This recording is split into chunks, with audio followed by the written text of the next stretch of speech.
que se llama tórax, pus, oxiotórax, trasudado, exudado, que se llama hidrotórax o derrame pleural, que le dice antes. Entonces, vamos, ¿qué es? Y puede ser con linfa, que se llama hidrotórax. Perfecto. Si tiene aire, hidrotórax. O neumotórax, si tiene aire, neumotórax. Perfecto. Bueno, entonces, cuando uno tiene un neumotórax, es fácil lo que hay que hacer. Hay una clasificación radiológica que dice si el neumotórax es grado 1, grado 2, grado 3, eso tienen que saber. Y es fácil lo que uno tiene que hacer, que es que una boca número 14, colocar una neumotórax, atención. no, neumotórax común. ¿Qué tengo que hacer? ¿Ah?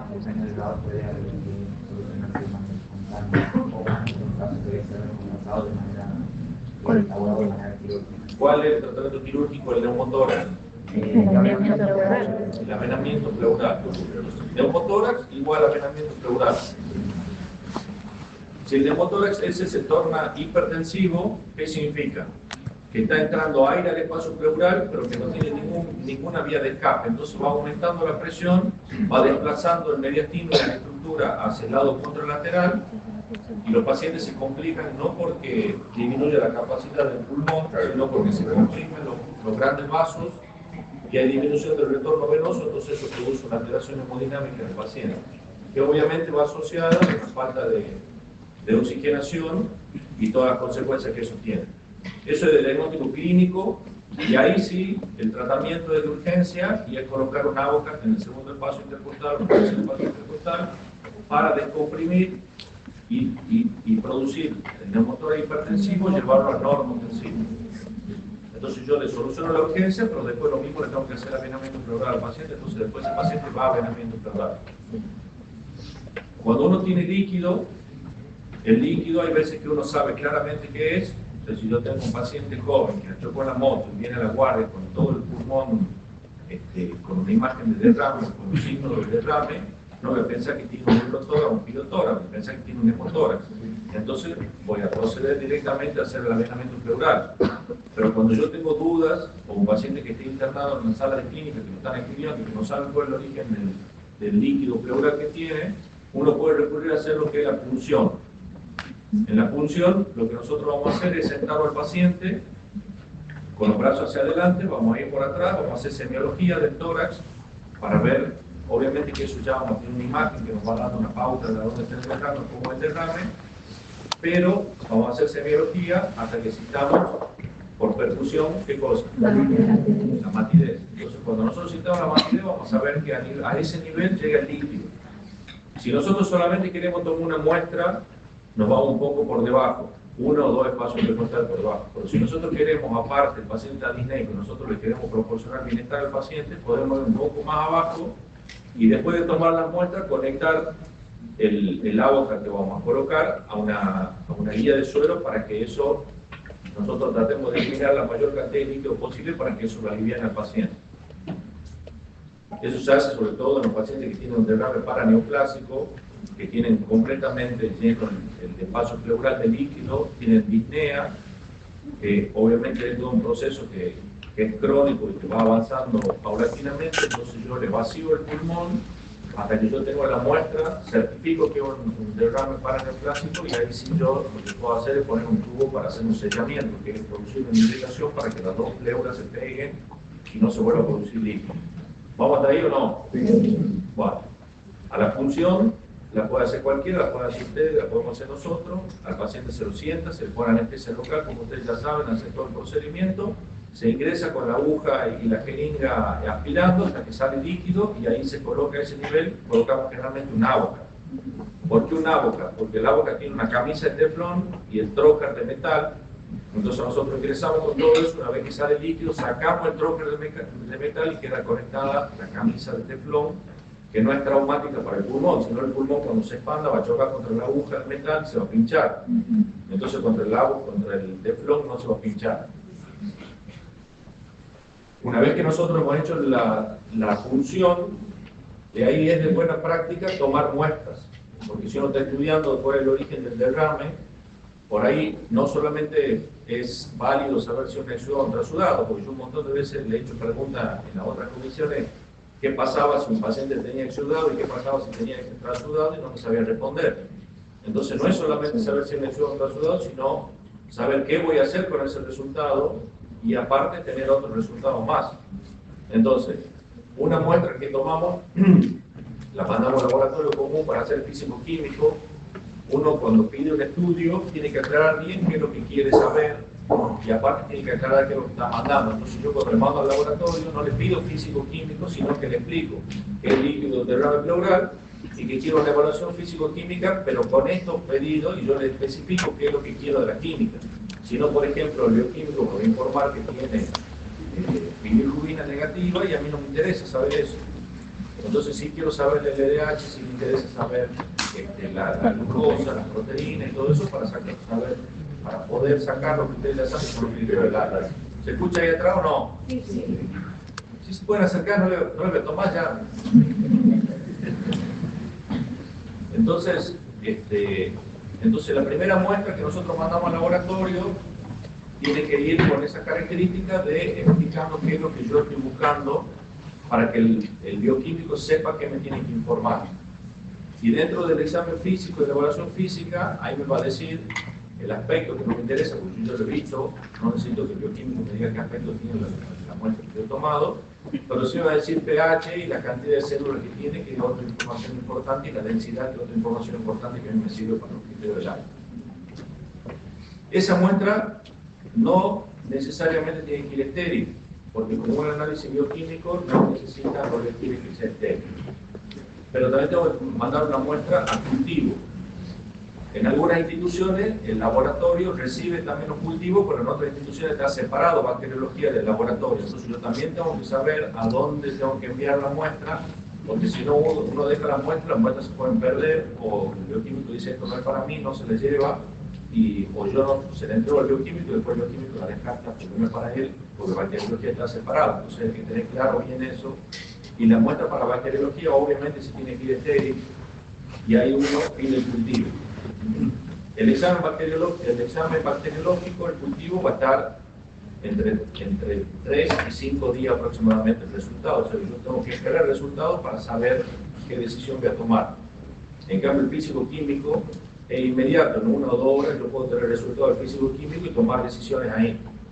Por ejemplo, si yo tengo un paciente con una neumonía y el paciente tiene derrame, lo que uno espera es que cuando yo hago el tratamiento antibiótico de la neumonía, el derrame desaparezca. Pero hay veces que uno hace el tratamiento antibiótico y el derrame no desaparece.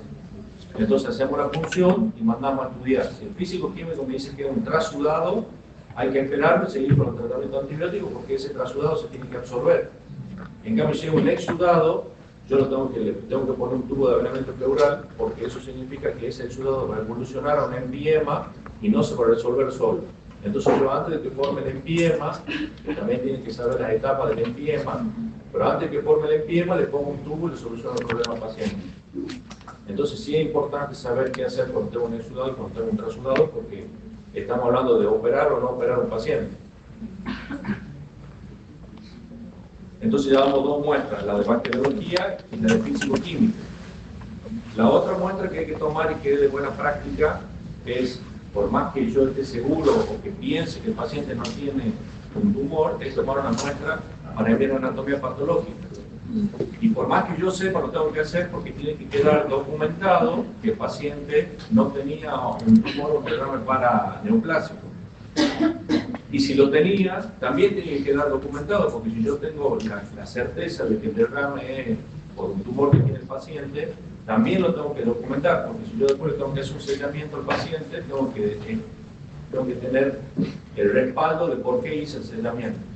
Entonces es buena práctica, por una o por otra razón, tomar una muestra para anatomía patológica. Esa muestra para anatomía patológica, mientras yo más contenido le mande al patólogo, mejor para él, porque es el mejor diagnóstico va a poder hacer.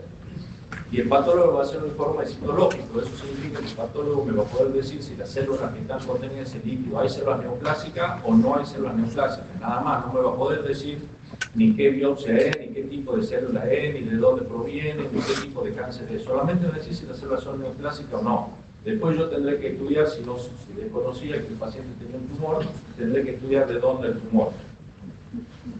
Entonces lo que generalmente hacemos es, después de tomar todas las muestras que necesitamos, conectamos la guía de suero, que la guía de suero es el perfus, es lo que va del suero a la boca que tiene el paciente en el brazo, ese mismo perfus, lo conectamos a la boca que hemos puesto al paciente en la espalda y dejamos que el líquido caiga por su propia presión y lo juntamos en una botella o en un frasco o en lo que sea y eso le mandamos al patólogo, porque eso no tiene que estar estéril y le tenemos que mandar la mayor cantidad posible.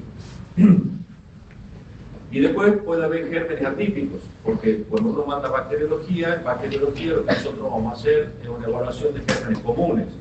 Entonces le van a decir si son gram negativos, gram positivos, le va a salir el germen, le va a salir el biograma. Pero si el paciente tiene una tuberculosis, el paciente tiene una micosis, que también puede dar derrame, eso no lo va a estudiar el bacteriológico. Entonces sí tengo que tomar muestras cuando yo no tengo la causa del derrame. Tengo que tomar muestras para mandar para TBC y tengo que mandar muestras para micrófono. Entonces, es de buena práctica hacer varias muestras para poder enviar a los diferentes lugares donde yo tengo que hacer el estudio de cuál es la causa del derrame. Eso cuando no sabemos cuál es la causa del derrame, estamos haciendo el estudio del derrame.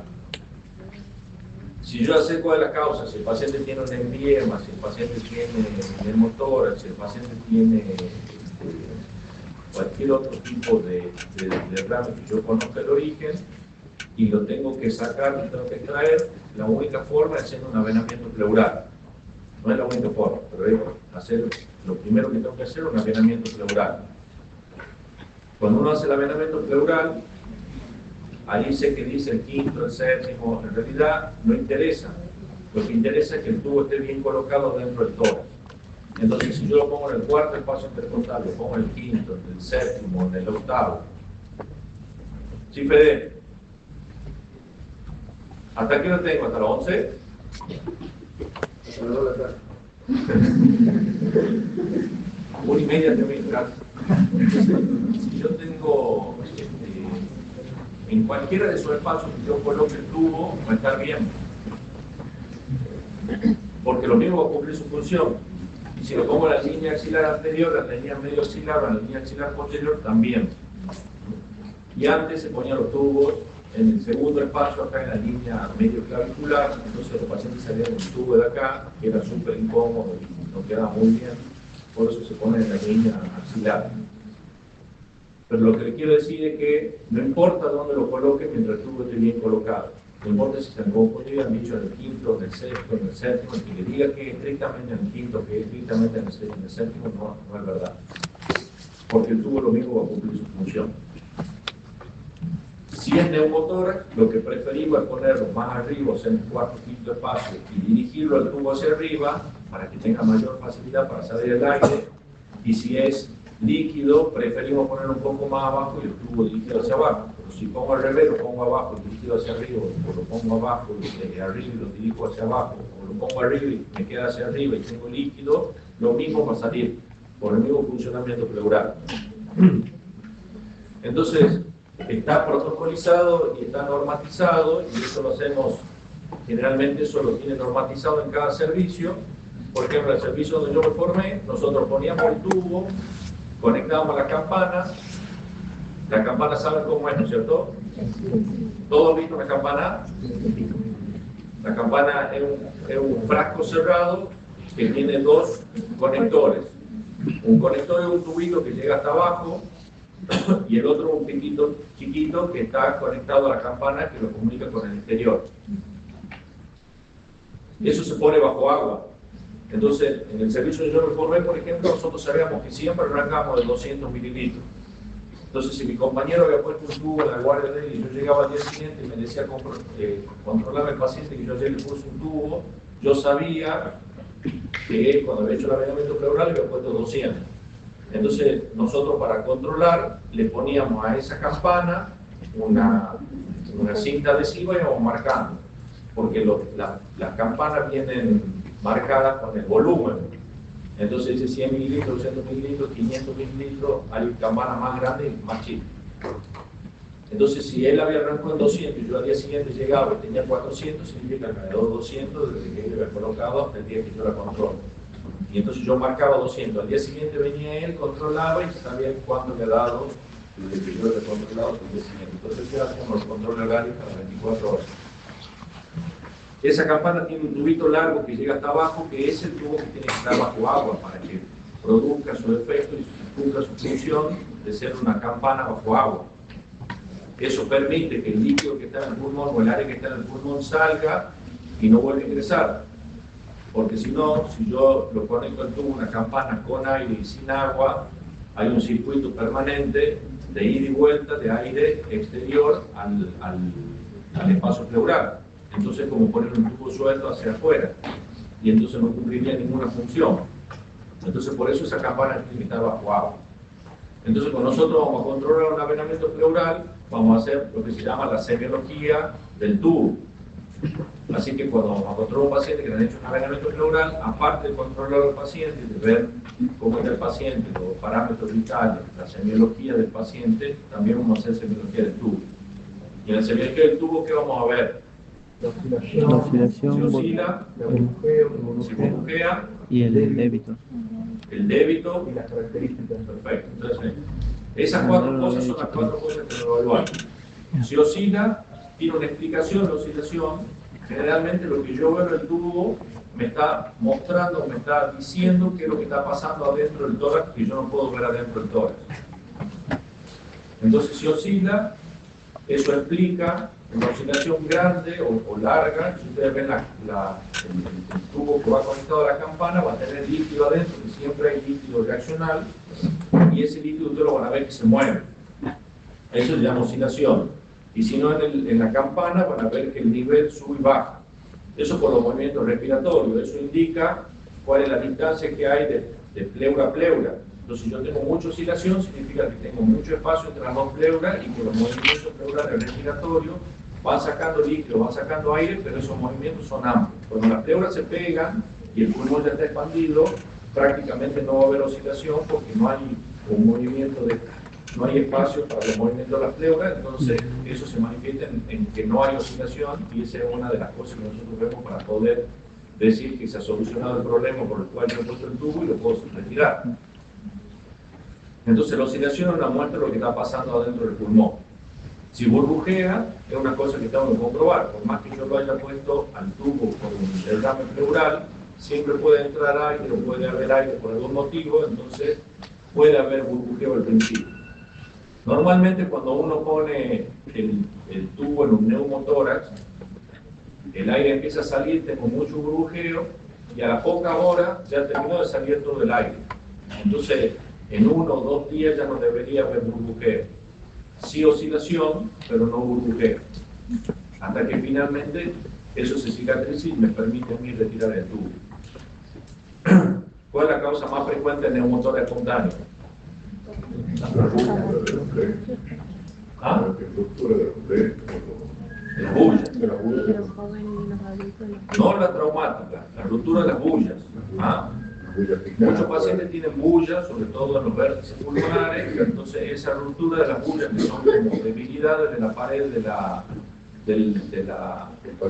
pulmón, generalmente son los quirinos. Pero que se flaco, de Milla, en la epidemiología. Bueno, entonces, las bullas, que son debilidades de la pared del pulmón, generalmente ubicadas en los vértices, en los pacientes deportistas, sobre todo que hacen aumento de la presión por la actividad deportista, se le rompe la bulla y hacen neumotórax espontáneo. Si yo a un paciente joven en buen estado le pongo un tubo y en 2 o 3 horas o al día siguiente ya el tubo no oscila, no burbujea porque esa bulla se cerró, porque el pulmón se expandió y porque ya está bien, yo le hago una radiografía de control, el paciente está bien, no se lo retiro el tubo, por más que ya está solucionado el problema, porque no le ha dado tiempo a que se cicatrice y entonces va a volver a hacer el neumotórax. Entonces sí o sí, cuando pongo un tubo tengo que esperar 3 o 4 días hasta que eso se cicatrice para poder retirar el tubo. Si cuando pongo el tubo, si Si lo pongo por neumotórax, lo mismo vamos a tener un débito y lo mismo tengo que controlar el débito porque el mismo tubo hace un efecto de cuerpo extraño y produce aumento de la secreción a nivel del espacio pleural y entonces yo voy a tener un débito, nada más que el débito va a ser poco, 50, 70, hasta 100 mililitros de un líquido seroso, yo puedo tener el débito. Ahora, si yo pongo el tubo por mi neumotórax y el día siguiente tengo sangre en el frasco, tendría que ver qué es lo que ha pasado. O mi acción ha sido traumática, o quedó sangrando en el intercostal, o lesionado el pulmón. Entonces esas son cosas que uno tiene que evaluar el débito y las características del débito. Y si lo pongo por un derrame, por un envío o por lo que sea, también tengo que ir viendo cómo se modifica ese débito y cómo se modifica las características del débito. ¿Estamos hasta ahí? Bueno. Entonces hemos visto función, hemos visto ordenamiento y hemos visto el neumotor hipertensivo y creo que no faltaría nada. Cuando se retira el tubo, cuando yo decido que se retire el tubo, si yo tengo un paciente que llega, le hago una radiografía, lo diagnostico, le pongo el tubo, le hago otra radiografía para comprobar cómo está el tubo. En la evolución de su internación, lo voy controlando serológicamente. Cuando yo creo que ya está resuelto, le hago una radiografía para comprobar que está el pulmón expandido y que ya está resuelto. Le saco el tubo y vuelvo a hacer una radiografía para comprobar que ha quedado bien, que el pulmón, después de que yo he sacado el tubo, no se cayó, se hizo, o sea que no se volvió a hacer el neumotórax o no volvió a juntar líquido en el momento que yo le saqué el tubo.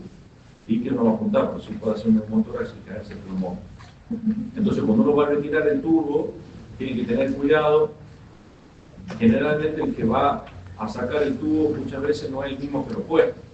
Entonces, depende de quién lo ha puesto, cómo lo ha dejado fijado el tubo y preparado para el retiro del tubo.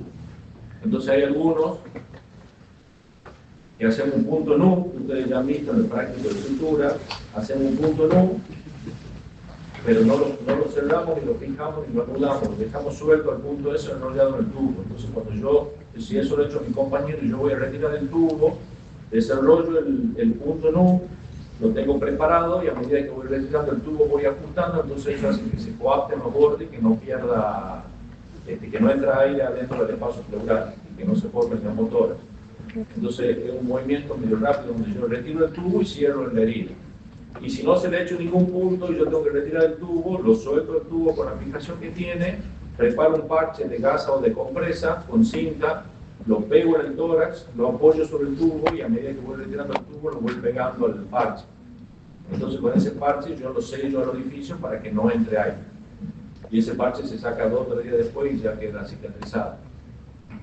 Entonces esa es la forma de retirar el tubo.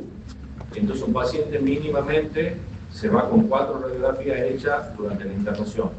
2 al principio para comprobar y 2 al final para comprobar también. ¿Sí? ¿Alguna duda? ¿Cómo me doy cuenta cuando estoy en el espacio pleural al momento de estar Cuando, ¿en la punción o en el avelamiento? Cuando hacemos una punción, la punción es porque hay líquido. Entonces, cuando uno ingresa hago la anestesia, cuando yo ingreso con la aguja, con el Avocat, voy aspirando. Cuando vos aspirás sobre la pared, tenés presión negativa y si vos soltás el émbolo de la arterina se te va a volver. Pero cuando voy a ingresar al espacio pleural ya te empieza a venir líquido. Entonces uno progresa un poquito más para que no se salga el Avocat y lo deja conectado ahí. Cuando uno hace el avelamiento, se hace una incisión pequeña de 1 o 2 centímetros y en general ponemos una pinza que vamos disecando con una pinza que generalmente con una pinza delicada, disecamos un poco el tejido, a veces te da el espacio para poner el dedo, introducimos el dedo, si los tejidos son blandos, porque depende mucho del paciente, de la característica del paciente, si los tejidos son blandos, con tu mismo dedo vas a poder ingresar a la cavidad pleural y lo vas a sentir que el dedo ingresa a un espacio entre medio de las costillas, va a pasar al espacio y vas a sentir adentro del espacio. Y si no, con la misma pinza, cuando vos ingresás, vas a sentir que ingresás con la pinza. O sea, se puede ingresar de las 2 maneras. Muchas veces ingresamos con la pinza, uno a medida que lo va haciendo va desarrollando cierta sensación, va aprendiendo hasta dónde llegar, cuando llega al espacio pleural, cuando llega hasta tocar la pleura, ahí parás, te preparás el tubo y ya lo ponemos el tubo en esta posición, lo agarramos con la pinza y introducimos el tubo con la pinza y todo como perforando la pleura. Cuando lo ponemos el tubo es o por aire o por líquido. O sea que generalmente cuando uno ingresa también o con el dedo o con la pinza te sale aire de golpe o te sale líquido de golpe, que uno después tapa el orificio, coloca el tubo y después lo fija el tubo y no hay problema con eso. Pero siempre tratamos de hacer ingresos delicadamente para no perforar el pulmón si el pulmón se acerca. Lo que tienen que leer es en el hemotórax por trauma, el manejo es colocar un tubo y de ahí se evalúa el volumen que sale en forma horaria. Se tiene que saber cada cuánto se lo controla al paciente y cuánto el volumen de sangre que debería salir, porque hay dos medidas que yo puedo tomar. O lo dejo con el tubo y esa es la solución, la mayoría de los casos, o lo tengo que operar al paciente para explorar el tórax. Entonces hay toda la mnemotecnia de cómo se hace y qué volumen de sangre tiene que salir para que ustedes decidan si lo controlan o lo operan. Eso tiene que saber porque eso les pueden preguntar. ¿Alguna otra duda? ¿Vamos? ¿Se toma al final? ¿Qué? ¿Se toma al final? Si yo tomo final, y luego, y mi parte. Ah. No tomo yo final. Bueno,